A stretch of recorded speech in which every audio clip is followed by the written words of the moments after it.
কপিলমুনি প্রাথমিক বিদ্যালয় থেকে 6 জন মেয়ে গ্রুপ এবং 6 জন ছেলে গ্রুপ, এই দুইটা গ্রুপ খুলনা জেলা পর্যায়ের জন্য চূড়ান্তভাবে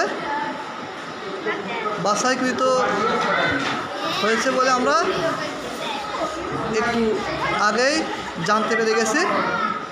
এই দুইটা গ্রুপ টোটাল 32টা গ্রুপ পাইকেছা জেলা পর্যায়ে যাওয়ার জন্য এখানে অংশগ্রহণ করছিল, কিন্তু আসলে সবাইকে তো সেখানে নিয়ে যাওয়ার জন্য সুযোগ দেওয়া হয়নি।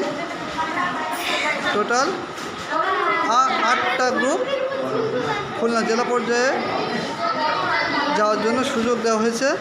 কপিলমুনি মেয়েদের টিম এবং কপিলমুনি প্রাথমিক বিদ্যালয়ের ছেলেদের টিম, দুটো টিমই খুলনা জেলা পর্যায়ে পৌঁছানোর জন্য সুযোগ পেয়েছে। আমরা এইমাত্র জানতে পারলাম।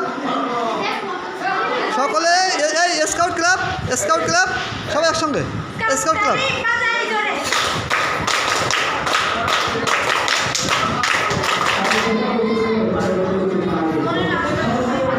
এদের অক্লান্ত পরিশ্রমে আজ এরা খুলনা জেলা পর্যায়ের জন্য চূড়ান্তভাবে সিলেক্ট হয়েছে।